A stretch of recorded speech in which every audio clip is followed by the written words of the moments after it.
Hello listeners, before we get started with this episode, a request to you all. NK News is running another survey about the podcast. Thank you to everyone who took part in the survey last time. We're doing another survey now to give us more clarity on ways that we can develop the podcast so it better appeals to a crowd that is not currently listening to it. So please take a couple of minutes to visit nknews.org/survey and fill out the questions. It really would help me and the team at NK News to put out the best quality product that will help us to grow our audience and achieve the long-stated goal of getting 1% of Joe Rogan's listeners each week. All right, that said, on with the show.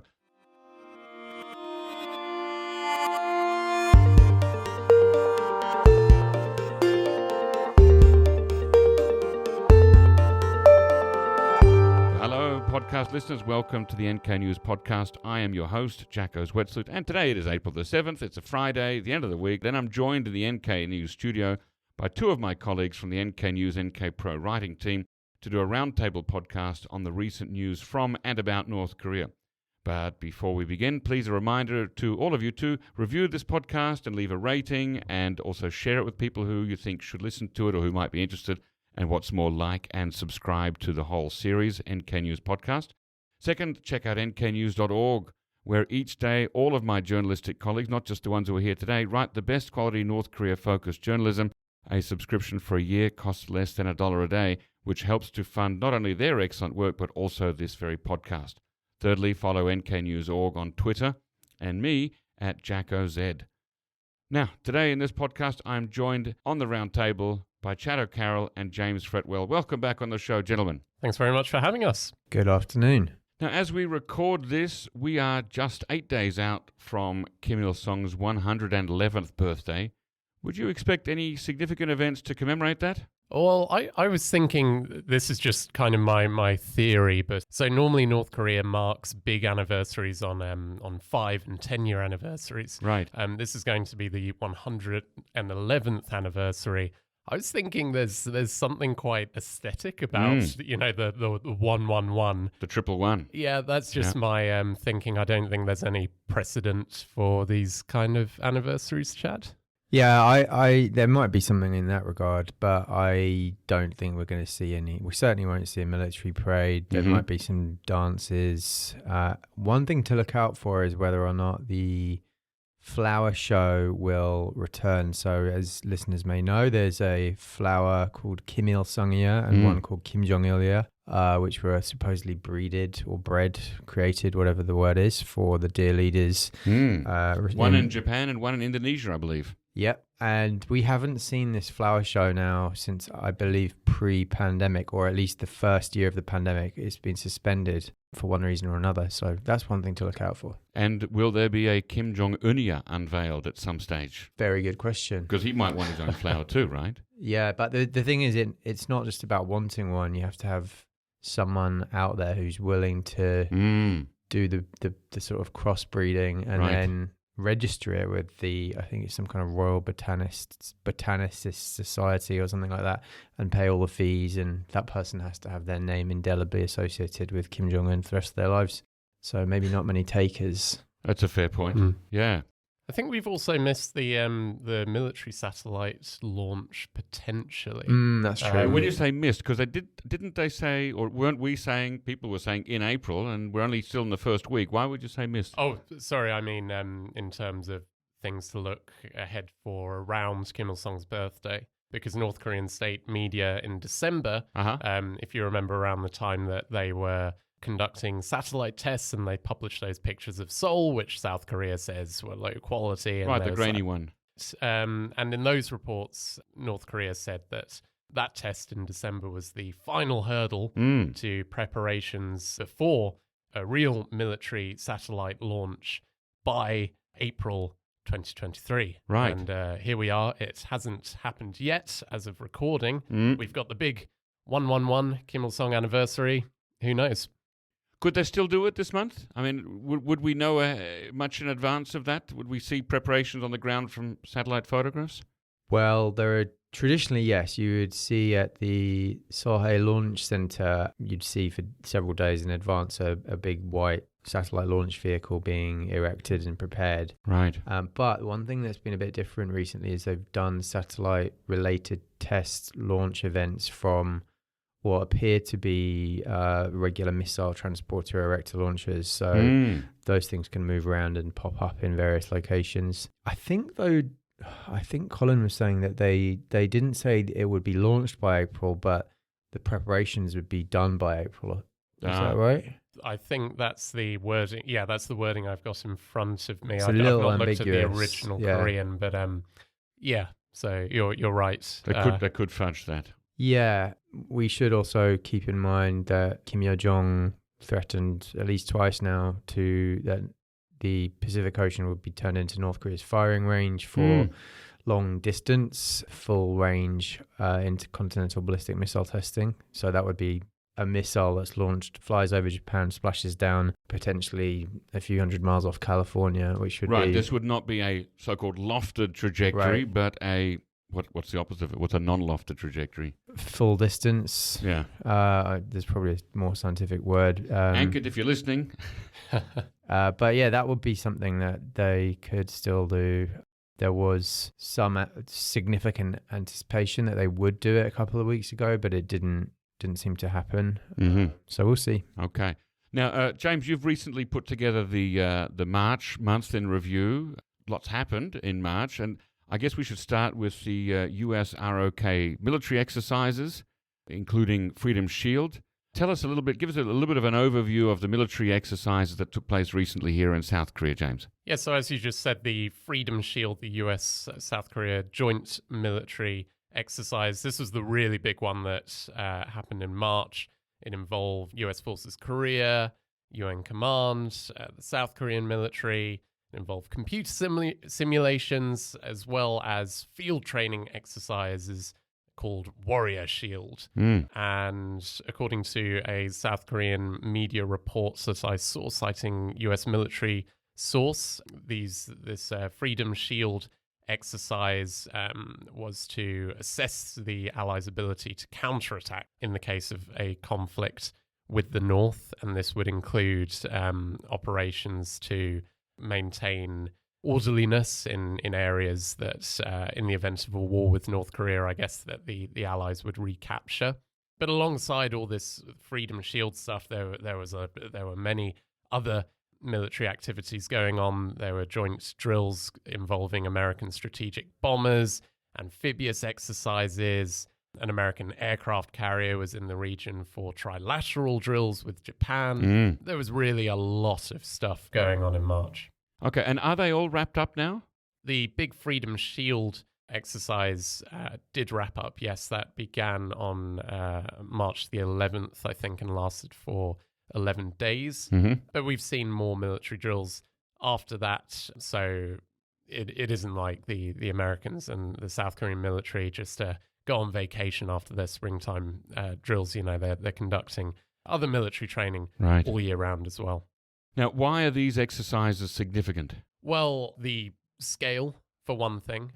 They were very large scale. The US and South Korean militaries said before the Freedom Shield drills started that they wanted to return them to the level of the full Eagle, which ended in 2019 to support inter-Korean diplomacy. Right.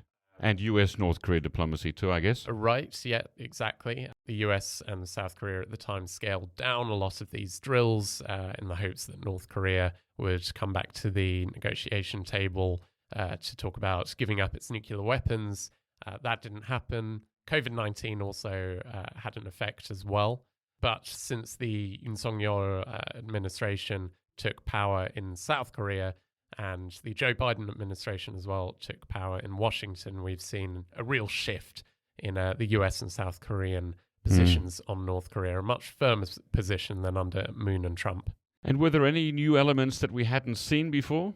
I'm not too sure on the specifics of all of these things off the top of my head. So you'll have to check out the month in review, which is on our website, which explains it in much more detail. But I think what struck me as someone who's done this for the month in review for 3 years now, almost 3 years. Yes, it was the scale, also the sheer amount of reporting on all these exercises that were going on. There's always something. There's always some kind of joint military exercise or military training going on the peninsula, but the South Koreans and the US were really reporting on this stuff every day. They're really trying to send a strong message that they are united and prepared for anything that North Korea can throw at them. Now, North Korea said that it launched a Hwasong-17 ICBM on March 16th as a warning to stop the exercises. More about North Korea's activities later. But the question is, how threatening are these exercises to North Korea? They always complain about them. Can they actually see them from the demilitarized zone on their side, or would they need a spy satellite to actually see what's going on?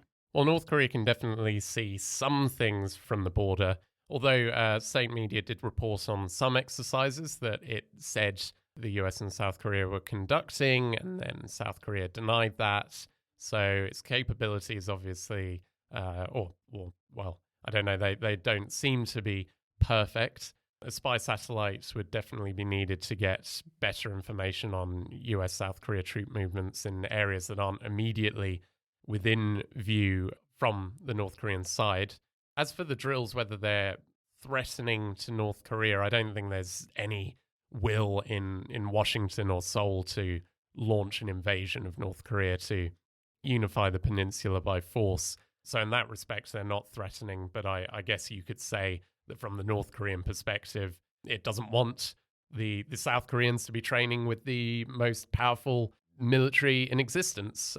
So I guess that's what they got to worry about. It seems to me, Chad, that North Korea's main source of information about these things is media reporting rather than stuff that they actually see themselves directly. Yeah, I think so. They certainly have some capability to detect military movements in South Korea and around, but not to the extent where I'd say they'd be able to pinpoint, for example, the location of an aircraft carrier coming in, certainly relying on press releases for things like that, stealth bombers, things along those lines.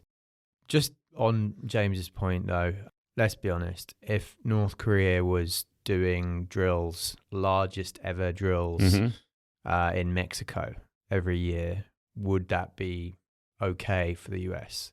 Would that be seen as defensive if it was, let's say there was an alliance between Mexico and North Korea and there'd been some Korean War style history between Mexico? No, I think the US would also find that rather threatening. So I do think it is important to look at this from both sides. When there are exercises like this framed as defensive, but include this preparation surrounding kill chain, which is, let's be honest, designed to kill Kim Jong-un in the event of an urgent escalation, I don't know. There's a training aspect for sure, but I can see why the North Koreans get angry, and I can see why China and Russia are taking North Korea's side on this. Okay, James, tell us about the trilateral exercise involving the ROK and Japan. So there was a 2-day exercise. It was an anti-submarine exercise at the beginning of this week, and the three countries reportedly used the U.S. ROK's Navy's expendable mobile anti-submarine warfare training target assets to practice responding to the maritime threats from North Korea. Of course, North Korea's shown off its submarine-launched ballistic missile and also submarine-launched cruise missile capabilities recently.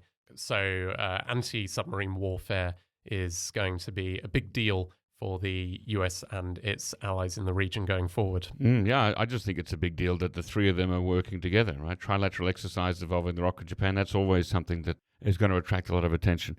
Now, what about the Terminal High Altitude Area Defense, or THAAD system that was installed in South Korea in 2017? I understand there was a test of a remote control operation of it? Yep, so that was tested for the first time in March. As you said, it was installed in 2017. It's been very controversial, not only from North Korea, but from China as well. China has not been happy with that. No. But one of the Yoon administration's main things has been that, that China should respect that, we're using this to combat North Korea, and this is our decision to do this. So basically, the big deal about testing the remote control system is that the interceptors were until recently, they were connected to the control center by cables, which raises concerns about whether that was, how much area it could protect in South Korea. So, yeah. Okay. Now, what about North Korean weapons activities? I know that I mentioned earlier that North Korea launched a Hwasong-17 ICBM. What have they been up to? What were they up to during the month of March in terms of their own weapons activity? Well, again, there's just so much that if listeners it's almost are like interested, a shopping or a laundry list, isn't it? Right, yeah. Your listeners should check out the month in review for a more detailed overview, but there were lots of missiles tested. Kim Jong-un inspected nuclear warheads, which would be placed on short-ranged missiles. These are the so-called tactical nuclear warheads? Yeah, the tactical nuclear weapons, and these would be used potentially against South Korea and US forces in the region. North Korea revealed an underwater nuclear attack drone. They tested... Yeah, is this the thing that can set off a radioactive tsunami under the sea? Well, experts in this area have been quite doubtful about how useful this underwater drone would actually be. I think setting off a tsunami is over-exaggerating it. And that's North Korea's own marketing language, right, though, isn't it? Yeah. That's what North Korea said. It probably...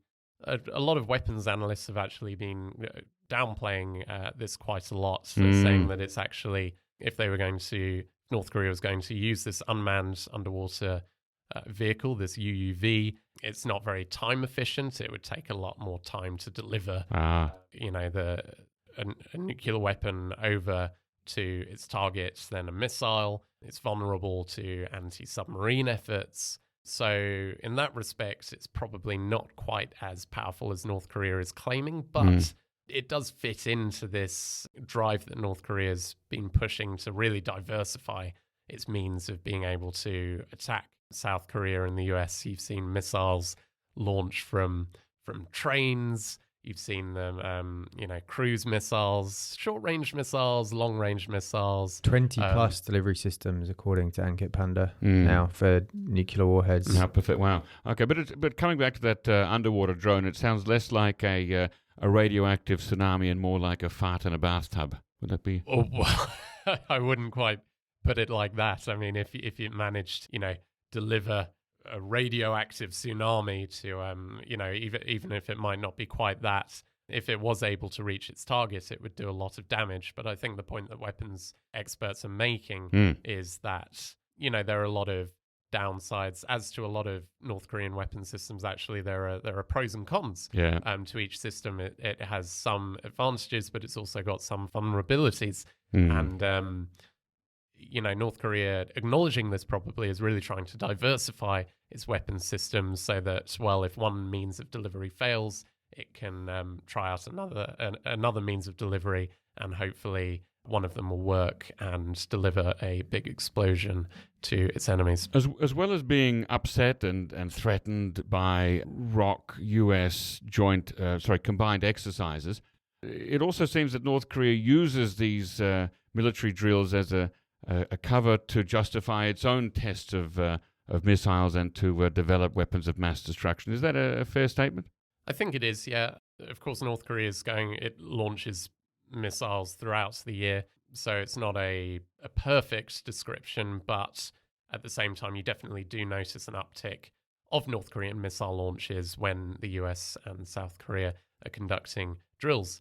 You also see an uptick in U.S. ROK drills when North Korea is launching missiles as well. So the two sides definitely are responding to one another. Right. Now, we mentioned at the start of the episode about the satellite launch that hasn't happened yet, may still come. We also haven't seen a seventh nuclear test. We've certainly been talking about that for more than a year. Chad and James, are we expecting to see a nuclear test in the next month or two? Well, if we keep predicting it, at some points we might be right, and then we can, claim that we were correct all along. So this is true, and hope that everyone forgets the false predictions before. Yeah, I mean, there's no real point in trying to predict this. I mean, and let's be honest, it was statements put out by the US at a very high level in May 2022 that got everyone talking about this. Right. This was about the work in the tunnels. Yep, exactly. The Punggye South Korean ministers pretty much ever since, whenever they made public remarks, were saying, they would just seemingly pick North Korean holidays and say, there could be a test. We've heard it so many times now. It'll happen when or if it happens. Yeah. And all these people that have been predicting it, it's not happening. Okay. Now, James, on North Korean weapons activity more broadly, have we seen any evidence or more evidence of North Korean weapons sales or gifts or shipments to Russia to help in its invasion of Ukraine? Or what about movements of North Korean soldiers to Russia to help that war effort? So in terms of the North Korean weapons to Russia, and this might make sense because we've seen a lot of reports from South Korea about food shortages from the South Korean government, but also North Korean state media has commented on food supply issues within the country. So there does seem to be something going on in that respect. It makes sense. Russia needs weapons to fuel its invasion of Ukraine, and North Korea's experiencing food shortages, so perhaps a win-win in that regard. But no smoking guns, if you'll pardon the pun, just yet. Nothing just yet. No, I think a couple of months the US released some satellite imagery of some, I think it was train carts that it said contained weapons, but there's no way of telling from our perspective what was exactly was in these trains, so we've just got to take their word for it. And what about the large number of North Korean soldiers that apparently volunteered to join the army as conscripts? Yeah, so this was again at the end of March, and it was a report from a pro-government online Russian media outlet that cited Ukrainian media reports. An unnamed Russian official reportedly said that there would be 10,000 to 15,000 North Korean troops arriving every month. And this would, every month, And, and so Moscow hasn't confirmed these reports. Yeah, and we still haven't had any battlefield sightings yet. So. No, I mean, this is a really huge number. I mean, 10 to 15,000 a month. It does come after last year in the summer, I believe, there were a Russian media commentator said that there would be 100,000 North Korean soldiers going to Ukraine. Now, in the past, North Korea has sent military personnel to conflicts in other countries, but it's really been a handful of people. I mean, this is a country that's still technically at war, right? It's not going to be sending soldiers in such vast numbers to another country. It does seem unlikely. Just remember, though, we've seen claims that North Korean workers were going to go to the eastern republics of Ukraine. We've seen claims that North Korean munitions are going to Ukraine, and now warnings or threats that North Korean soldiers may go. Just bear in mind that Ukraine, when it comes to open source intelligence, there's a tremendous amount of information coming out of Ukraine, and there are a number of bloggers, people on Twitter, YouTubers who are like studiously documenting everything that's going on there. And the record from them is that none of these things are true so far. There's been no credible report, not even any uncredible report about North Korean munitions. Certainly North Korean workers, we don't believe they've gone, and I think this is probably hypothetical. Right. Okay. Well, something to keep an eye on. Chad, what's happened up at the demilitarized zone at the Swiss and Swedes camp? Yeah, very surprisingly, a few days ago, I got sent some photos by a contact of the Swiss and Swedish Neutral Nations Supervisory Committee buildings, which are decades old, being completely torn down and destroyed, which was quite a surprise. I mean, in frankly most other places in the world, I would say these would be sort of historical sites by now that you'd want to protect as cultural artifacts of the Korean War, but for some reason they've just been they've been torn down, apparently because the buildings are so old and it's hard to keep them warm in winter and cool in summer. I've heard there have been some difficulties with the buildings, but still, to completely tear them down seems quite surprised. Furthermore, the Blue Bridge that was hastily erected or extended for the Panmunjom summit of, was it April 2018? Yeah. That has a source shared some photos on Friday, and it looked like it's being demolished. The whole bridge or just the expanded bit? Well, it looks disconnected. The blue bridge I saw on the photo is disconnected from any other part of the blue bridge and has been quite seriously severed. Like it looks like someone has just axed off parts of it. And that's also allegedly due to maintenance. But the person that went there and saw it, Thomas Wyjebowski, he was there on Friday with a small delegation, or on the weekend, last weekend. He said that when he saw what was going on, the extent of it of so-called renovation didn't really add up to the stated purpose. And he pointed at the fact that the Charles Bridge in Prague has been maintained for literally centuries. Why, therefore, would a bridge that's only a few years old need to be completely torn down or even partially torn down? That it has, let's bear in mind as well, it hasn't been used for a long time. Yep. Tourists have been forbidden from going on that thing for a while. So yeah, he speculated, and it's just speculation, that maybe the Yoon administration wants to literally get rid of visible symbols of achievement from the Moon Jae-in administration. Now, they did leave that tree, though, that we saw when we were there. Well, that would be quite extreme, to remove a tree that was laid by not just Moon but Kim as well. There's no way to know for sure, but the pictures certainly looked excessive when it comes to renovation of what is a very historically important area. And usually historians would be of the position that you should try and maintain these kind of assets for the future. Do all you can to keep up the upkeep and not just tear them down and replace them. But, Korean, not to generalize, but in South Korea, people do that all the time, don't they? They tear old things down very rapidly and build new things without much thought. Is this perhaps a sign that South Korea, like North Korea in the 1990s, wants to kick out the Neutral Nations Supervisory Commission? Well, it's interesting because it does come after at least the UNC investigated some of the Yoon Suk-yeol administration responses to some of the North Korean actions earlier this year, like the drones crossing the border, some of the missile launches across the MDL, and the UNC did criticize both Koreas for breaching the armistice. Perhaps there's a link, I don't know. Officially, this is just, I should reiterate, this is just down to maintenance and replacing old buildings that are well past their expiry dates.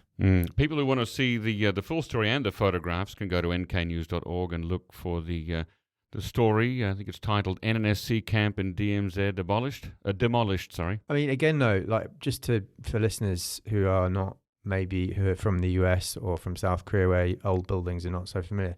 My own family house in London is from the Georgian era. It's hundreds of years old, and we've managed to keep it warm in winter and cool in summer. No problem. You buy insulation, you install it. Yep. London is full of buildings that are hundreds of years old. So I don't know why. Yeah, I do think it's odd that this would need to be completely torn down. Yeah. Chad, another story that you've written recently on Chinese shipyard firms linked to transfers of vessels to North Korea. It's often said that Chinese firms and traders help North Korea to evade sanctions. What have we learned from this most recent panel of experts report? Yeah, so the panel of experts report was published a couple of days ago. Frankly, I mean, being brutally honest, we haven't learned a great deal from this report. It's really a lot of stuff on shipping, a lot of stuff on missiles. These themes have been repeating now for multiple panel of experts reports, and there was no real smoking gun in this one of anything super significant. One small development, though, was about two different shipyards in China, or rather companies at shipyards in China were identified as playing an unspecified role in the supply chain of North Korea's illicit acquisition of cargo transportation vessels in the last couple of years. So basically, old, battered Chinese ships going to these two shipyards. We presume while they're there for a month or two that there's works to clean them up and upgrade them, and then they go to North Korea. Now, whether or not those shipyards do actually know that they are playing a role in this North Korean supply chain is open to interpretation. They say no. We managed to contact them. So the shipyards, they've responded to the allegations. They didn't respond to the panel of experts. They responded to our reporting inquiries and said that they had no business with North Koreans and just there to fix ships. And so, but this is the level of, for sanctions investigators, people in the compliance sector, this is important, but it's not a huge issue, to be honest. Okay, but it's kind of par for the course, I suppose, is it? Well, the thing that's like a new trend, certainly since the pandemic, the North Koreans are acquiring a lot of old vessels, so they're expanding their fleet, and there is evidence that they're clearly visiting Chinese ports a lot more often in recent months than they used to. There's a sort of an uptick again in illicit exports, ship-to-ship fuel deliveries. But zooming out, I was thinking about this the other day. How newsworthy is it that North Korea is violating sanctions anymore? I mean, humans breathe, North Korea violates sanctions. Like, there is no significant appetite anymore from key stakeholders, the US even, certainly China and Russia, to impose penalties on North Korea and enforce these sanctions. So people in the open source, the panel of experts, think tanks like RUSI, C4ADS, our own work, we're doing work to flag stuff that we see, but I mean, it's scratching the surface, and there's literally been no penalty for any of this. The UN hasn't issued new sanctions or designations since latest 2017. So people are getting away scot-free. There's no real cost besides being named. So we know what's going on, but we have no idea what the full scale is. And as you say, it's just scratching the surface, which is, only a few of them are getting not caught, but noticed, I suppose. Yeah, I mean, just think about this in 5-10 years from now. Like, will we still be poring over panel of experts reports that are just saying this again and again and again, with inevitable resistance from China at the panel of experts that they've played any active role in these kind of transactions or not? Does it feel like at this stage like the panel of experts reports are largely copy and pasted from previous ones, or? No, they're not copy and pasted. They are a lot. I think the key change is, well, there's a couple of things. Number one, China's resistance to credibly investigating claims of its nationals and companies being witting players in North Korea sanctions evasion has really become farcical in some cases. Like, dismissing satellite imagery, for example, showing barges delivering coal into Shanghai, things like that, just saying that we don't know what you're talking about, basically. It's at that level. Yeah, so the other thing is that the reports as well have become, I'd say, less investigative. There's more summarization of other people's work. So, for example, the cyber section this year, it's really hand-picking a summary of what various cyber specialist companies have said. But again, the panel of experts is about a dozen people, and even a dozen people, like, to really crack one of these investigations properly needs serious time, serious resources, and most importantly, the support of all 5 of the P5 countries to open the right doors in the respective countries when there are investigations that point to malfeasance in places like China. And when those doors are not opening, there's political infighting within the panel. It's hard to see how it can really do much. Are there Chinese people on the panel of experts? Yeah, all of the 5 P5 countries have people within the panel of experts, and they're all supposedly independent, but the reality is some are more loyal, shall we say, to their capitals than others. But yeah, I mean, I'm very pessimistic about the future and purpose, frankly, of sanctions on North Korea at this point. Well, that does sound depressing. James, sticking on the depressing theme, what's the food situation in North Korea like? Well, unfortunately, we still don't know exactly, but it looks pretty bad. So there are a number of more reports in March from the South Korean government and media about food shortages in North Korea. Apparently, significant numbers of North Koreans are starving and suffering from malnutrition. But at the same time, these food shortages aren't as extreme as during the 1990s, the so-called arduous March famine, and the food shortages also aren't extreme enough to destabilize the North Korean leadership either. What are the realistic risks here? Well, I think the risk is that a lot of North Koreans are starving to death, and there's nothing that the outside world can do really because of the country's COVID border restrictions. There have been no foreign NGO or UN staff in the country since the beginning of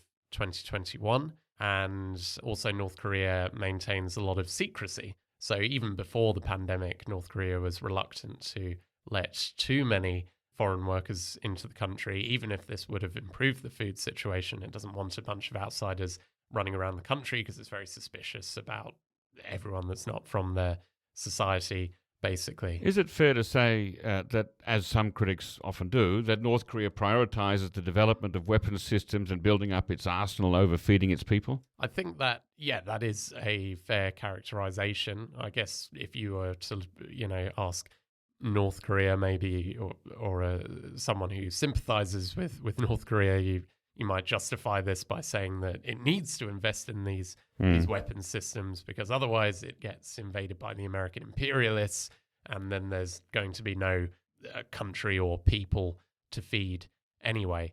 I think the bottom line is that if North Korea chose to, it could spend far more money investing in its agricultural system.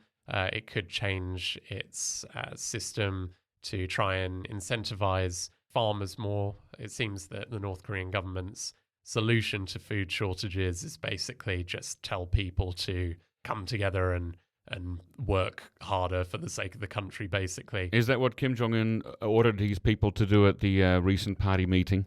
Right, yeah. So he said that, stronger party control is going to be key to fixing these issues. But at the end of the day, you need to increase the incentives for farmers. That would make a really big difference from a government policy point of view. And as I was saying earlier, there are the outside world, there are groups and countries that are willing and ready to help North Korea solve its food situation, but if the North Korean government doesn't let them in the country, then there's not much that they can do. Right. Chad, coming back to you, North Korea surprised many people, including me, when it let a foreigner inside its borders for the first time in 3 years. We just heard from James about how World Food Programme and other NGOs can't get in, but North Korea has let in a foreigner, and not just any foreigner, but the new ambassador of the People's Republic of China, Wang Yajun. Was that expected? I did come out of the blue. There was no leading indicator that I was aware of. But yeah, it is a big development. He went in, we are told by a couple of sources, with a delegation of 9 other diplomats. Did he fly in? Did he go in by rail? He crossed over from Dandong to Sinuiju on the North Korean side of the border, so that would have been by rail or bus, I presume the latter. Apparently did 1 week of quarantine and then down to Pyongyang, which has been confirmed as of yesterday by the Russian embassy, who had some kind of welcoming event. Is it a sign of further opening of the North Korea-China border? Can we imagine other foreign diplomats going in soon? After it happened, I reached out to as many representatives from embassies, from NGOs, humanitarian organizations, and a handful of businesses still working in North Korea to ask them what they thought. And the message I got pretty much from everyone except someone close to the Russians was that this was an exceptional one-off, just with Chinese. Don't read too much into it. The border remains closed. Now, that being said, a couple people talked about a rumor that Air Koryo flights could restart in April. I actually called Air Koryo today and spoke to a gentleman there who said that... You called them in Pyongyang? I called them in China, actually. And he said that the rumors of flights on April 27th, which is what I'd heard, have not been confirmed yet from his headquarters. He said call back another time. But it's also not a flat no. Right, yeah, which was... I asked as well, like, when do you expect to start again? And he said he didn't know. But interesting that April has been mooted, late April, for flights. But It's hard to know. I suspect we'll go from 0 to 60 very quickly when the border starts reopening beyond China, this Chinese delegation. What about North Korean people like diplomats, students and traders who were stuck outside North Korea when the borders closed 3 years ago? Have they been allowed to go back yet?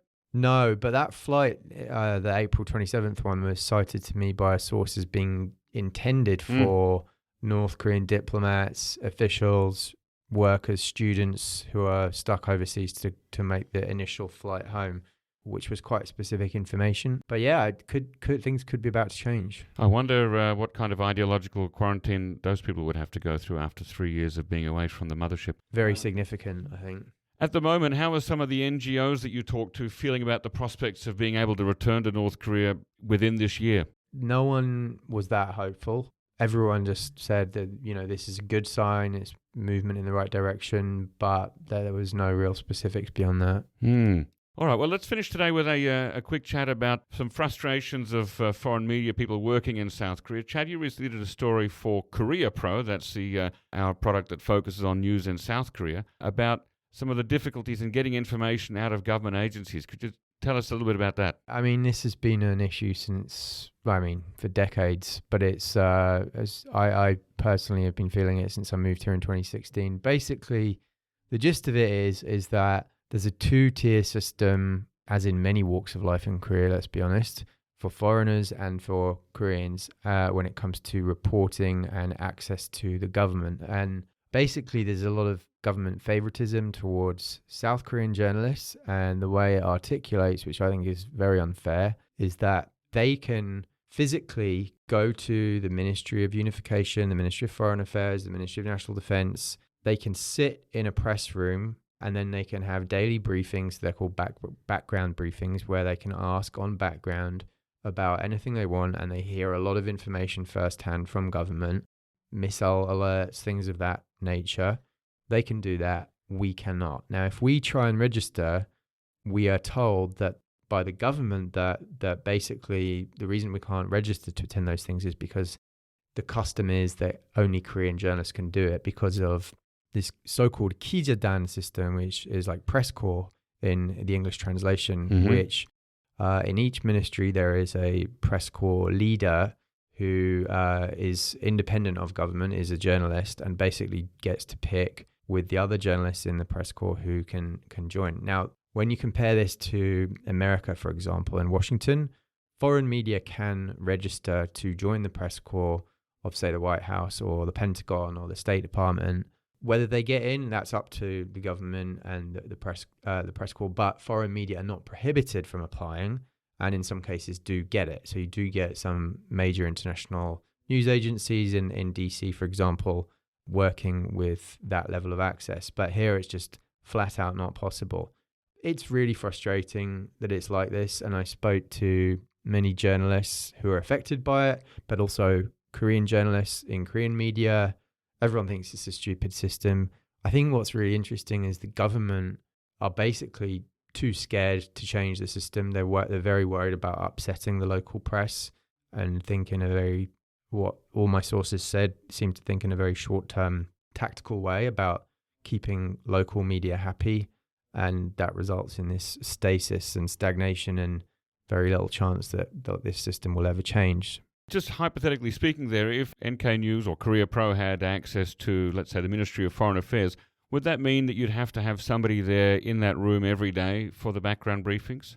Yeah, so it seems kind of resource heavy. Yeah, this is where the system needs to, I think, have a respect of foreign press as having a different level of requirement when it comes to access, because we can't have someone sitting in these ministries all day, every day. One person for each ministry, right? Yeah, Korean media can do that because it's their local news, right? And it's important to them to cover the granular stuff. But maybe a workaround is that the foreign media here, we can club together and have one person go and maintain and send the transcripts out.